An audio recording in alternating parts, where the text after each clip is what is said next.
Roll up, welcome to the Circus of Value. Well, actually, this is the circus of everything that is screwed up. Killing Floor 2 has been released for a fair while now, so it's time for the seasonal content, my favourite time of the year. This is where Tripwire get to release their sick creative minds onto us. So we get a month's worth of free content with some messed up creations. Some is brand new, some is returning from Killing Floor 1. So if you're looking for a flesh pound with big muscles and a skimpy pair of speedos, a chainsaw wielding monkey, the bearded lady with a questionable dress, and also plenty of other messed up things, then you've come to the right place. Enjoy.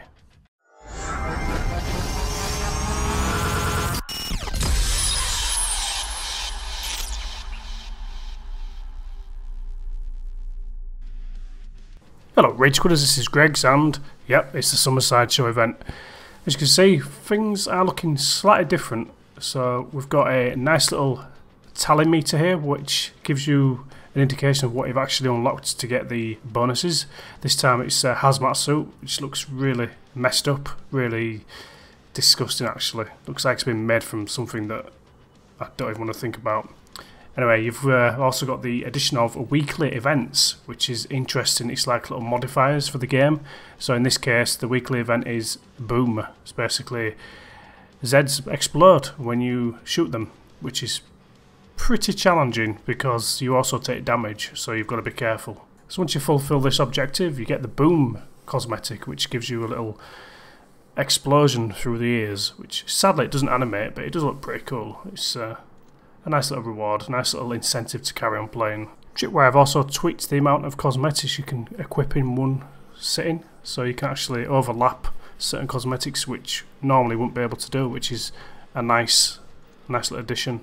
I do remember them showing this off when they did one of their live streams a while back, so it's nice that they actually are listening, and hopefully we'll get a bit more customization. It'd be nice to have custom shoes, gloves, other more customizable parts of the body with more gear. Speaking of gear, yes, we have more cosmetics, we have more loot boxes, we have more USB keys and more to choose from. They are the usual prices. Yeah, as you can see, this is quite expensive for a backpack. That looks new to me, but you know, it's all optional. You don't have to buy it if you don't want to. I've bought a couple of the Summer Sideshow pink tickets, which basically guarantees you a premium Summer Sideshow item. Sadly, these are not tradable because I actually got a couple of duplicates and I couldn't trade with my friends, which is a bit... I can understand why I've done it because it is a limited time event, so perhaps it is justified, but it'd be nice to trade within that time, you know, because I've got a friend who doesn't like to do this sort of thing. So I've got some duplicates which sadly I won't be able to give to him, so I'll have to either recycle them or just have them sat in my inventory. It would be nice to be able to trade with these, but never mind. And here we have it, the centrepiece of this DLC, the dilapidated funfair entitled The Tragic Kingdom. This once flourishing attraction is now home to clamless freaks. Lighting plays an integral role on this map, or lack of lighting I should say. You start in near darkness with only a few eerily lit areas to show the way. It's up to you and your team to find the power generator. So that means you can power up all the lights and all the awesome rides and, well, have some fun, of course. You're at the funfair. The map has many mini-games that you can splash your hard-earned dosh on. Completing each game brings you one step closer to earning that hazmat suit and matching helmet.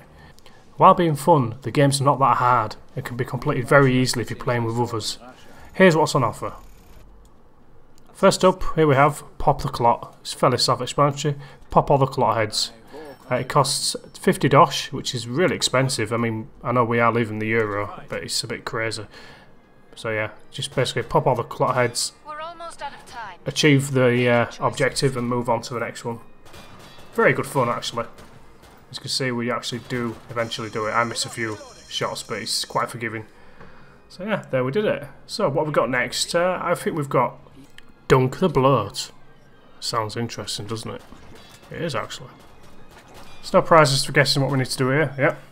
Shoot the turquoise, blue or green lights, whatever your flavour is, and dunk the clown, the fat clown. That's all there is to it. Obviously, the more people who are participating, the more chances you've got. But it's fairly simple by itself, to be honest. I've done it by myself. Not on this occasion, though. We did actually mess it up, but we do it. You'll see. You'll see. Watch. You want to see the fat guy get dunked, don't you? I know you do. There you go, nice and slow. This must have been interesting to actually implement into the game. So it's all based on movers, I think it is, for the Unreal Engine techies out there. As you can see, I've failed a load of shots here. I've missed a load. But I'll actually get the last one, so that's good. So yeah, it's a good, fun experience dunking the fat guy. So we've got Feed the Pound up next, which is basically a really quick and easy way to get rid of all your dosh. So make sure I got plenty of money on this one because I wasted a load. Fortunately, I was playing solo and just thought I'd have a mess about. I've not done this. I've only done this twice, I think, but it's really tricky. It doesn't look. It looks. It's harder than it looks. It is quite tricky. You've got to judge the velocity just nicely, and as you can see, the lids don't stay up for very long. 50 quid a pop, jeez. Break time's over. Get back to work. I actually do get quite lucky on this bit. Oh. There you go. So that's like almost 800 quid. That's crazy. So here we have Pound Mountain. Not necessarily a game, it's just a good way to knock the shit out of Zeds. You got to time it right, you got to basically hit the button as you see a Z coming onto the tracks. As you can see, it's quite impactful and it's a lot of laughs. Let's see if I can get this timing just right. Playing as the survivalist, this is my last perk to level 25, and then I'll be Mr. Perky. I'll have all the perks at level 25, and I'll be like, what now? Guess I should start playing on Hell on Earth skill, perhaps, which is always a good laugh and always a good way to die. Next we have the Queen of Change swing ride, with a slight twist, as you can see. This actually damages you as well. I've died a few times by these swings, which has been mostly humiliating and hilarious at the same time. This is a great addition, it really is a cool addition. We tend to find that this place is a good holding spot on the map. Of course it's a lot easier if you don't have the swings enabled, because it's crazy. It's crazy and hilarious at the same time, as you can see. Yeah, good fun. Obviously you can turn the swings off if you wish, at any time you want. It's also, I shouldn't be saying this, but it's also a good way to troll other players if you feel that way inclined. So it does, like I say, it does tend to have hilarious results when you see players flying all over the place. So yeah, good, clean fun. Like I say, it is a good place to hold, so definitely recommend it. Next up we have the Sirens Tunnel of Love, which is rather underused. I've not seen many people use this place actually. I think it's because it can be a bit of a death trap, as you'll see in a second. Just you quickly get overwhelmed if you're not careful. Basically each side has got a panel that you can use electricity, and it does quite a little bit of damage, not a massive amount, but enough to sort of weaken the hordes, and they're on cooldown so you can't spam them. So an interesting little feature, although like I say, not many people use it. I've not seen many people use it at all. I use it just to mess around and just to see what effects it has on the Zeds. But yeah, still good fun. Here's an interesting one, Dr. Infernum's Pyrotechnic Emporium. I think I said that right, bit of a mouthful. So yeah, this is just plain fucked up basically. It's just an opportunity just to trap the Zeds that spawn inside the cages and just burn them to death, which is so good with me. That's as simple as it gets. Literally chop them inside and burn the bastards. It's great. Not the best places to hold on the map. In fact, there's not a lot of places to hold on this map. I've noticed that. It's like they want to keep you active, keep moving basically, but there are a couple of places you can hold. It's clearly not been designed to hold out, it's been designed to keep you moving and keep you, I suppose you can class it as kiting the Zeds, but there are, like I say, there are some places to hold out which I'll let you discover for yourselves. You probably know more places to hold than me. Look at those bastards burn, that's awesome. Nice work. We can reopen the trader pod soon. Now this is a really weird addition, it just seems really out of place. I'm not sure if it's just to double up as blocking the Zeds or an opportunity to troll players, or just, you know, just keep yourselves inside, but you are still vulnerable. As you can see, you can still get hit, but it's just really weird. It's not labelled up, it's just literally a cage there. I'm not sure what the purpose of that is, but it's interesting, if anything. But yeah, literally just Maybe just to try and keep the Zeds from catching up with you, I don't know, but I've seen people do this before, just literally close themselves off and try and survive, but I don't know, unless it's like a sick game of cage fighting, I don't know, but it's weird, it's a really weird addition, but like I said, I can't see it serving any purpose apart from people wanting to see how long they can survive inside and perhaps to block off the Zeds, I don't know. Anyway, it's there and it's messed up like the rest of the map, so yeah, great. Of course, it wouldn't be a tripwire game without a couple of extra toys to play with. So what we've got here, we've got the sharpshooter focused SPX 464 Centerfire. It's an enhanced lever action rifle, which is good for popping heads and killing Zeds. I see what I did there. Awesome. So yeah, this is the sharpshooter tied. It's also pretty powerful actually, but it's also a lot of fun to use. There's no secondary fire on this puppy, just aim, point, shoot, and I've done with it. Next up, we've got the HZ12 multi-action shotgun. This is an interesting beast. Of course, it's tied to the support perk, and it packs some serious firepower. It has a large magazine capacity and also an option to double tap, so you get 2 for the price of 1, so to speak. Which is there's no alternative fire on this. You've just got to double click your mouse, and you'll get 2 for the price of 1.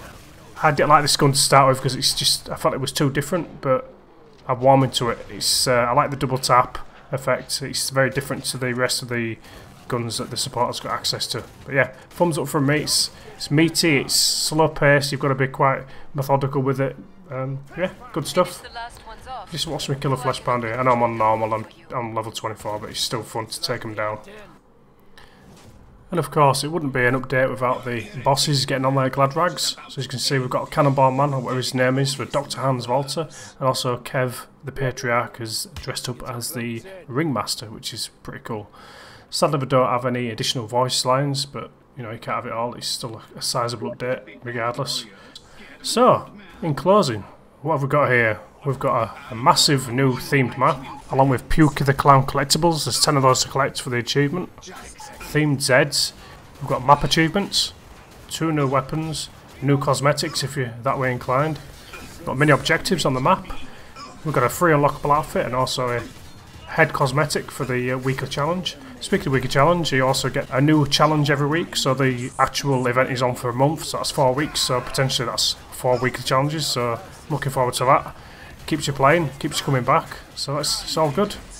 There are a couple of issues with the achievements not unlocking, but I think those have been resolved now. Also, map performance is a bit hit and miss in certain areas. The area that we're in now, the swing ride, when these swings are actually enabled and they're swinging around and hitting stuff, you can get a bit of a dip in performance. This seems to vary on different configurations. There's been a lot of people complaining about performance dips, but hopefully that's something that Tripwire will fix. It's not been a massive deal breaker for me. I've had a lot of fun with this and it's not detracted from the game at all, so it's all good. So in closing, this is a really good update and I'm happy to play it. I've sunk about maybe 15 hours into it so far, so I unlocked everything. I had a blast with my chums, also my son, he had a bit of a blast with me as well, which was good. He was stealing my dog, she was. So anyway, if you like this video, give us a thumbs up, a thumbs down if you don't like it, give us a comment, some feedback, and if you're feeling particularly fruity, hit that subscribe button. Cheers guys, take it away Hans.